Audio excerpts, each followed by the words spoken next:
सभी लोगों को नमस्कार। ये संगीत का दूसरा क्लास है। आज हम लोग संगीत के बारे में आगे अध्ययन करेंगे।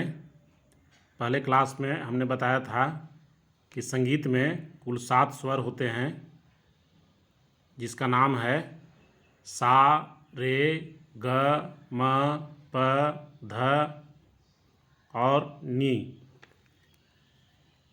इसे शुद्ध स्वर कहा जाता है। आज हम लोग जानेंगे कि इसका पूरा नाम क्या है, इसके फुल नेम के बारे में जानेंगे।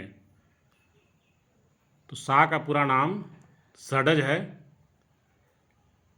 रे का ऋषभ, गा का गंधार, मा का मध्यम, प का पंचम,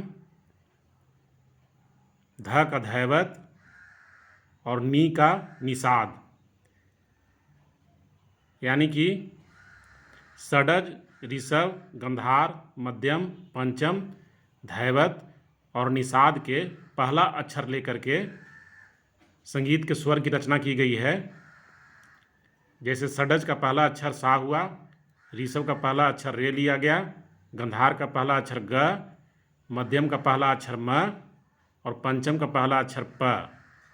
उसी प्रकार धैवत का पहला अक्षर ध और निषाद का पहला अक्षर नी लिया गया।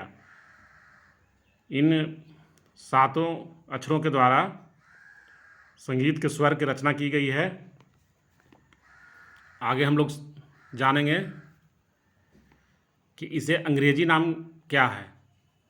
इन स्वरों का अंग्रेज लोग क्या कहते हैं, अंग्रेज लोग इन स्वरों को कैसे बुलाते हैं, उसके बारे में जानकारी प्राप्त करेंगे।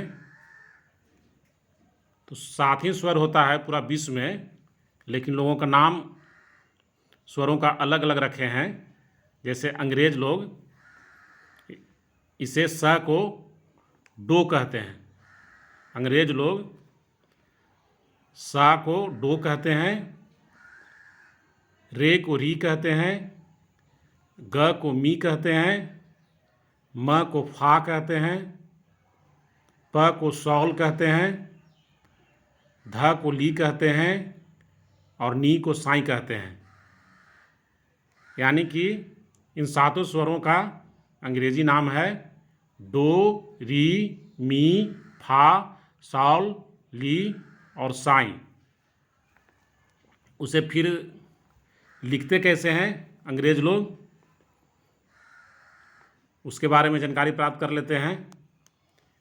सा को लोग लिखते हैं सी।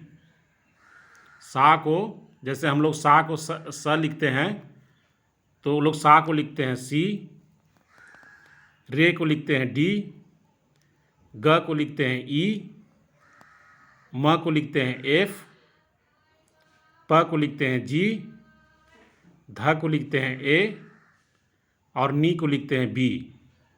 इस प्रकार अंग्रेजों का 7 स्वर हुआ सी, डी, ई, एफ, जी, ए और बी।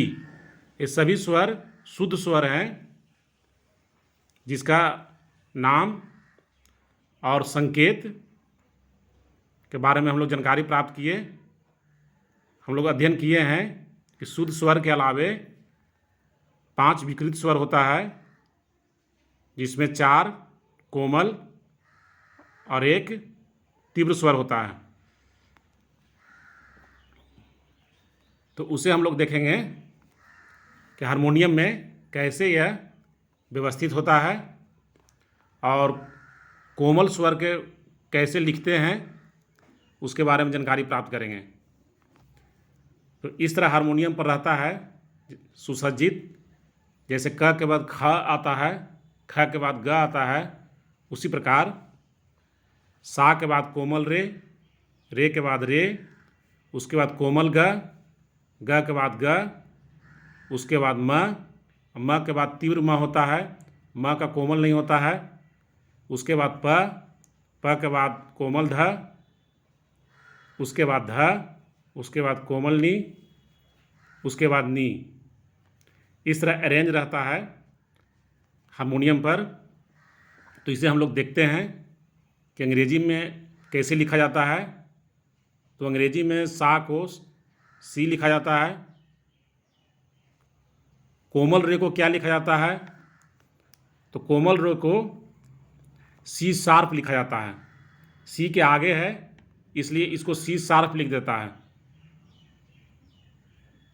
लेकिन यह डी के पहले है, रे के पहले है, इसलिए इसको डी फ्लैट भी लिख सकते हैं। डी बी नीचे लिखा हुआ है, इसको डी फ्लैट पढ़ा जाता है। सी शार्प, रे को हम लोग अंग्रेज लोग सी शार्प या डी फ्लैट लिखते हैं, क्योंकि डी का पहले है इसलिए डी फ्लैट भी लिख सकते हैं, और सी के बाद है इसलिए सी शार्प लिखता है। तो सी शार्प या डी फ्लैट, उसके बाद डी, रे का डी हुआ, और रे के बाद कोमल ग है। तो कोमल ग को दो तरीक़ा से लिख सकते हैं। डी के बाद है इसलिए डी फ्लैट, या ई के पहले है इसलिए डी के बाद है इसलिए डी शार्प, और ई के पहले है इसलिए ई फ्लैट। इस तरह से लिखा जाता है। फिर उसके बाद डी शार्प, उसके बाद ई, ग को ई लिखता है, उसके बाद म को एफ लिखता है, म के बाद तीव्र म लिखना है तो एफ शार्प, यानी एफ के बाद है तो एफ शार्प, और जी के पहले है इसलिए इसे जी फ्लैट भी लिख सकते हैं।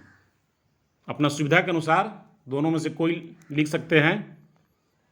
उसके बाद प को जी लिखते हैं, और कोमल ध को जी शार्प, या इसे ए के पहले है इसलिए ए फ्लैट भी लिख सकते हैं। फिर उसके बाद ध को ए होता है, और कोमल नी को ए के बाद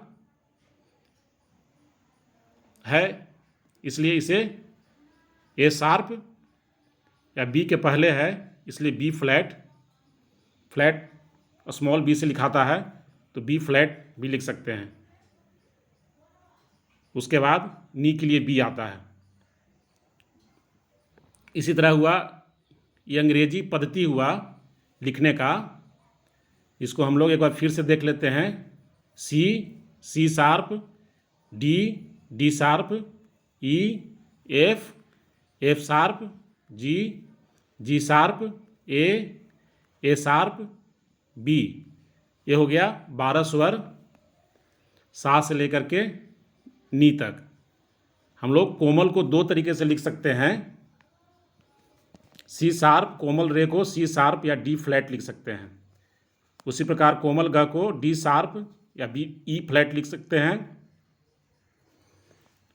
फिर उसके बाद तीव्र म को एफ शार्प या जी फ्लैट, जी के पहले है इसलिए जी फ्लैट, और एफ के बाद है इसलिए एफ शार्प।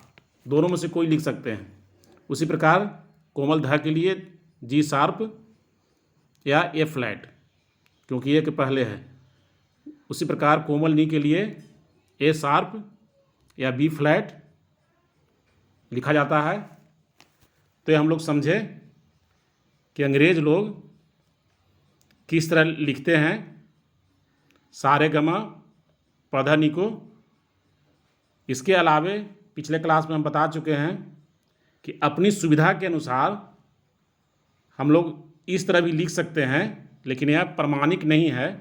यह अपनी सुविधा के अनुसार ऐसे हम लोग लिख सकते हैं। जैसे सा को एस, बड़ी एस, कोमल रे को छोटी आर कर देंगे, रे को आर कर देंगे, बड़ी आर। कोमल ग को स्मॉल जी लिख देंगे, ग को कैपिटल जी लिख देंगे, म को कैपिटल एम, तीव्र म को स्मॉल एम,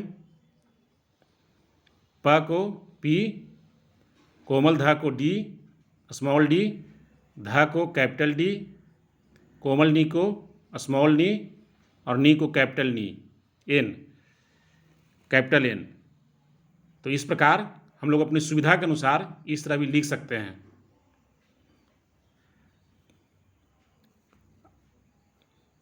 इतना ही जानकारी अभी के लिए। आगे क्लास में और जानकारी प्राप्त करेंगे। धन्यवाद।